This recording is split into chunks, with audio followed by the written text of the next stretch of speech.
Hi, welcome to your Monday mini training this is the last one on your relationship with you.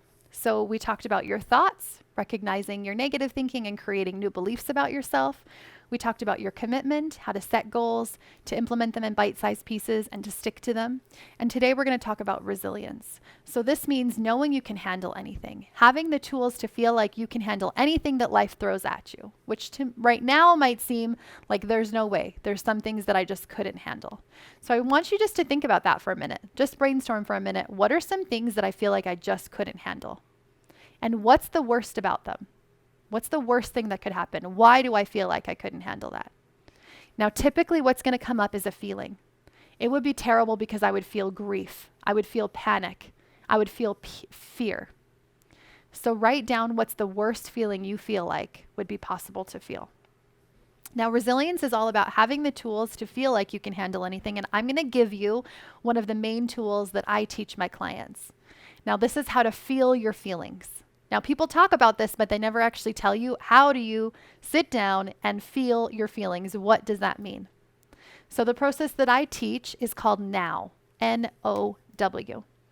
So the N stands for name it. So sit down, name your emotion, or stand, take some deep breaths, name that emotion. Specifically, what is it? It's helpful for me, instead of just saying good or bad or awful, to get really clear on what the emotion is.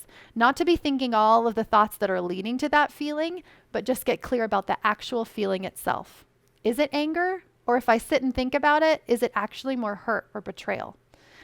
The feelings like anxiety and anger are typically secondary emotions. So I want you just to get clear on what's the actual emotion that I'm feeling right now in my body.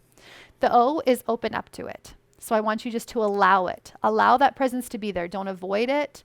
Don't resist it. Don't try to do something else or think some happy thoughts. Just actually allow that feeling, even if it's really uncomfortable.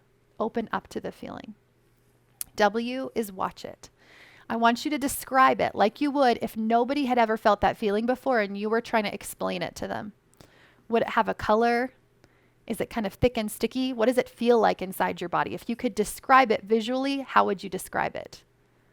What about physiologically? How would you describe it? Does it make your face kind of red? Do you feel kind of hot? Do your thoughts kind of feel scattered? But just explain it. Just kind of notice it like you're somebody kind of outside your body watching in and explaining that feeling that's going on in your body. And it kind of goes like this. Emotions typically come up and they get really, really, really intense, and then they go down. But as we actually allow them and allow this process over and over again, then we build that resiliency of knowing how to feel feelings and noticing that it wasn't as bad as we thought, or maybe it was, but we still could handle it. Then that's going to be a super great step in building that relationship with us, that we can handle anything and that we can feel our feelings. We'll see you next week.